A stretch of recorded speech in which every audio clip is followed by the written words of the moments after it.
ಇನ್ನು ಮಹಾಕುಂಭಮೇಳದಲ್ಲಿ ಮಕರ ಸಂಕ್ರಾಂತಿ ಪುಣ್ಯ ಸ್ನಾನ ನಡೀತಾ ಇದೆ. ಟಿವಿ9 ನಿರಂತರವಾದಂಥ ವಿಶೇಷ ವರದಿಯನ್ನು ಕುಂಭಮೇಳದಿಂದ ಪ್ರಸಾರ ಮಾಡ್ತಾ ಇದೆ. ಪ್ರಯಾಗ್ರಾಜ್ ತ್ರಿವೇಣಿ ಸಂಗಮಕ್ಕೆ ಹರಿದು ಬರ್ತಾ ಇದೆ.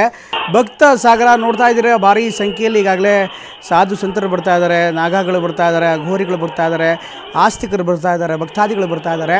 ಭಕ್ತರ ಅನುಕೂಲಕ್ಕಾಗಿ ರಸ್ತೆಗಳನ್ನು ಬಂದ್ ಮಾಡಿದ್ದಾರೆ ಪೊಲೀಸರು. ಯಾಕೆಂದರೆ ಅಕ್ಕಪಕ್ಕ ಭಾರಿ ದೊಡ್ಡ ಸಂಖ್ಯೆಯಲ್ಲಿ ಇವತ್ತು ಜನ ಬರ್ತಾರೆ. ಜೊತೆಗೆ ಇವತ್ತು ಒಂದು ವಿಶೇಷವಾದಂಥ ಶಾಹಿ ಸ್ನಾನ ಇದೆ. ಅಂದರೆ ಮಕರ ಸಂಕ್ರಾಂತಿ ಪ್ರಯುಕ್ತ ಇವತ್ತು ಕನಿಷ್ಠ ಸುಮಾರು 1 ಕೋಟಿ ಜನ ಈ ಒಂದು ಪುಣ್ಯ ಸಂಗಮದಲ್ಲಿ, ಪುಣ್ಯ ತ್ರಿವೇಣಿ ಸಂಗಮದಲ್ಲಿ ವಿಶೇಷವಾದಂಥ ಸ್ನಾನವನ್ನು ಮಾಡ್ತಾರೆ ಅನ್ನುವಂಥ ಮಾಹಿತಿ ಕೂಡ ಇದೆ. ಈ ಕಾರಣಕ್ಕೋಸ್ಕರ ರಸ್ತೆಗಳನ್ನು ಬಂದ್ ಮಾಡಲಾಗಿದೆ. 4-5 ಕಿಲೋಮೀಟ್ರ್ ಕೂಡ ನಡ್ಕೊಂಡೇ ಬರ್ತಾ ಇದ್ದಾರೆ ಜನ. 4-5 ಕಿಲೋಮೀಟ್ರ್ಗಳಿಂದ ನಿರಂತರವಾಗಿ ನಡೆದುಕೊಂಡೇ ಈಗ ಸಂಗಮದತ್ತ ಭಕ್ತಾದಿಗಳು ಬರ್ತಾ ಇದ್ದಾರೆ. ಈ ಬಗ್ಗೆ ಇನ್ನಷ್ಟು ಹೆಚ್ಚಿನ ವಿವರವನ್ನು ಕೊಡ್ತಾರೆ ನಮ್ಮ ಪ್ರತಿನಿಧಿ ಶಿವರಾಜ್ ಕುಮಾರ್, ಕುಂಭಮೇಳದಿಂದ ಜಾಯ್ನ್ ಆಗ್ತಾರೆ. ಶಿವರಾಜ್ ಕುಮಾರ್, ಬಹುಶಃ ಇವತ್ತೊಂದು ವಿಶೇಷವಾದಂಥ ದಿನ, ಜೊತೆಗೆ ಇವತ್ತು ಶಾಹಿ ಸ್ನಾನ ಕೂಡ ಇದೆ.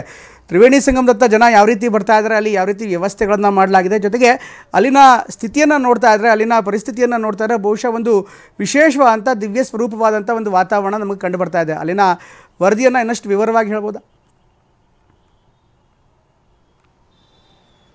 ಖಂಡಿತವಾಗ್ಲೂ ಪ್ರಮೋದ್, ಸನಾತನ ಧರ್ಮದ ಅತಿ ದೊಡ್ಡ ಆಧ್ಯಾತ್ಮಿಕ ಹಬ್ಬ ಪ್ರಯಾಗ್ರಾಜ್ನಲ್ಲಿ ನಿನ್ನೆಯಿಂದ ತೆರೆದುಕೊಂಡಿದೆ.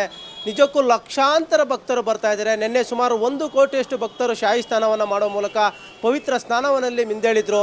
ಇವತ್ತು ಸುಮಾರು 5 ಕೋಟಿಗೂ ಹೆಚ್ಚು ಭಕ್ತರು, ಯಾತ್ರಿಗಳು ಬರುವ ನಿರೀಕ್ಷೆ ಇರುವಂಥದ್ದು. ನೀವು ನೋಡ್ತಾ ಇರ್ಬೋದು, ಪ್ರತಿ ರಸ್ತೆಯಲ್ಲೂ ಕೂಡ ಭಕ್ತ ಸಾಗರವೇ ಹರಿದು ಬರ್ತಾ ಇದೆ ಪ್ರಯಾಗ್ರಾಜ್ನತ್ತ.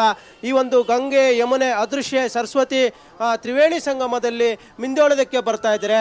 ಅದರಲ್ಲೂ ಇವತ್ತು ಮಕರ ಸಂಕ್ರಾಂತಿ ಹಬ್ಬ ಹಿನ್ನೆಲೆ ಈ ಒಂದು ಶಾಹಿ ಸ್ನಾನ ಮಾಡಿದ್ರೆ, ಅಮೃತ ಸ್ನಾನ ಮಾಡಿದ್ರೆ ಪುಣ್ಯ ಪ್ರಾಪ್ತಿ ಆಗುತ್ತೆ, ಮೋಕ್ಷ ಸಿಗುತ್ತೆ, ಪಾಪವೆಲ್ಲ ಕಳೆದುಕೊಡುತ್ತೆ ಅನ್ನೋ ರೀತಿಯಲ್ಲಿ ಹೆಚ್ಚಿನ ಸಂಖ್ಯೆಯಲ್ಲಿ ಭಕ್ತ ಸಾಗರ ಬರ್ತಾ ಇದೆ. ನೀವು ನೋಡ್ತಾ ಇರ್ಬೋದು, ಇಲ್ಲಿ ವ್ಯವಸ್ಥೆ ಕೂಡ ತುಂಬ ಚೆನ್ನಾಗಿ ಅಚ್ಚುಕಟ್ಟಾಗಿ ಮಾಡಿದ್ದಾರೆ. ಯಾಕಂದರೆ ಬರುವಂತಹ ಯಾತ್ರಿಗಳಿಗೆ, ಭಕ್ತಾದಿಗಳಿಗೆ ಯಾವ ಮಾರ್ಗದಲ್ಲಿ ಹೋಗಬೇಕು, ನೀವು ತ್ರಿವೇಣಿ ಸಂಗಮನ ಯಾವ ರೀತಿ ತಲುಪಬೇಕು ಅನ್ನೋದನ್ನ ಹೇಳ್ತಾ ಇರೋದು. ನಾನೀಗ ಜಾನ್ಸನ್ ಗಂಜ್ ಏನು ಈ ಒಂದು ರಸ್ತೆ ಇದೆ, ಈ ಒಂದು ಮಾರ್ಗದಲ್ಲಿ ಒಂದು ರಸ್ತೆಯನ್ನು ಬ್ಲಾಕ್ ಮಾಡಿ ಮತ್ತೊಂದು ರಸ್ತೆಯಲ್ಲಿ ಸಂಪೂರ್ಣವಾಗಿ ಯಾತ್ರಿಗಳಿಗೆ ಅವಕಾಶ ಮಾಡಿಕೊಟ್ಟಿರುವಂಥದ್ದು. ಇಲ್ಲಿಂದ ಸುಮಾರು 4 ಕಿಲೋಮೀಟರ್ ಅಷ್ಟಿದೆ. ನಡೆದುಕೊಂಡೇ ಅವರು ತ್ರಿವೇಣಿ ಸಂಗಮಕ್ಕೆ ಹೋಗಬೇಕು. ಪ್ರತಿಯೊಂದು ರೂಟ್ ಮ್ಯಾಪನ್ನು ಪೊಲೀಸರು ಅವರ ಆ ಮಾರ್ಗಗಳ ಮೂಲಕ ತೋರಿಸ್ತಾ ಇರ್ತಾರೆ. ಅಲ್ಲಲ್ಲಿ ಬ್ಯಾರಿಕೇಡ್ಗಳನ್ನು ಅಡ್ಡಲಾಕಿ ಯಾವ ಮಾರ್ಗದಲ್ಲಿ ಹೋಗಬೇಕು, ತ್ರಿವೇಣಿ ಚೌಕ್ ಮತ್ತು ಲಾಲ್ ಮಾರ್ಗ ಏನಿದೆ ಆ ಮಾರ್ಗಗಳ ಮೂಲಕ ತ್ರಿವೇಣಿ ಸಂಗಮವನ್ನು ತಲುಪಬೇಕು.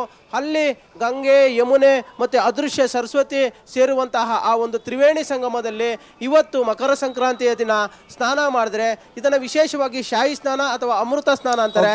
ಆ ಒಂದು ಸ್ನಾನ ಮಾಡಿದ್ರೆ ಪುಣ್ಯ ಪ್ರಾಪ್ತಿ ಆಗುತ್ತೆ ಅನ್ನೋದು ಪ್ರತಿಯೊಬ್ಬ ಭಕ್ತರ ಒಂದು ನಂಬಿಕೆ. ಆ ಒಂದು ನಿಟ್ಟಿನಲ್ಲಿ ಈ ಒಂದು ಅತಿ ದೊಡ್ಡ ಆಧ್ಯಾತ್ಮಿಕ ಹಬ್ಬ ನಿಜಕ್ಕೂ ದೊಡ್ಡ ಮಟ್ಟದ ಮೆರುಗು ತಂದುಕೊಟ್ಟಿದೆ. ಪ್ರಯಾಗ್ರಾಜ್ ಒಂದು ಕಳೆ ಕೊಟ್ಟಿರುವಂಥದ್ದು ಪ್ರಮೋದ್. ಥ್ಯಾಂಕ್ ಯು ಶಿವರಾಜ್, ಎಲ್ಲ ಮಾಹಿತಿಗಾಗಿ.